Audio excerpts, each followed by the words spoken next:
नमस्कार दोस्तों, मैं अजय सिंह रावत आपको एक छोटी सी कहानी सुनाना चाहता हूँ।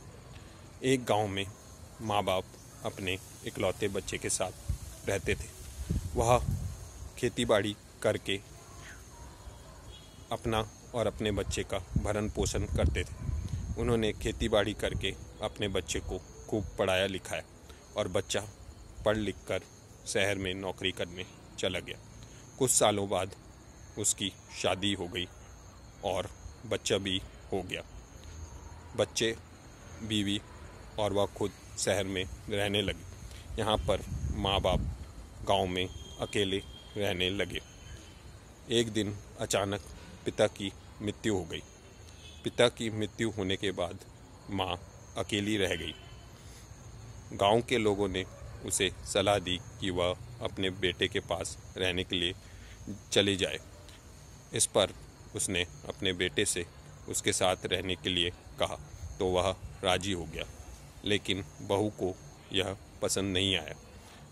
लेकिन उसने कहा कि मैं अपनी माँ को मना कैसे कर सकता हूँ। एक दिन बहू और बेटे और नातिन कहीं जा रहे थे। इस पर माँ ने कहा कि मेरे लिए खाना कहाँ है, मैं क्या खाऊंगी, मुझे तो गैस जलानी भी नहीं आती। इस पर बहू ने कहा कि पास के मंदिर में लंगर हो रहा है, आप वहाँ पर खा लेना। और यह कहकर तीनों कहीं चले गए।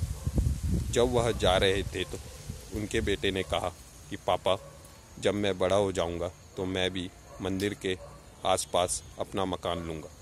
तो पिता ने कहा क्यों? तो उसने कहा कि जब आप वृद्ध हो जाएंगे तो मैं भी आपको खाना खाने के लिए मंदिर में भेजूंगा। यह सुनकर उनके होश उड़ गए और उन्होंने गाड़ी मोड़ी और अपने घर आके अपनी माँ से माफ़ी मांगी। इस कहानी का संदेश यही है कि जो आप देते हैं दूसरों को, वही आपको मिलता है और तीव्र गति से और तीव्र रूप से मिलता है। धन्यवाद।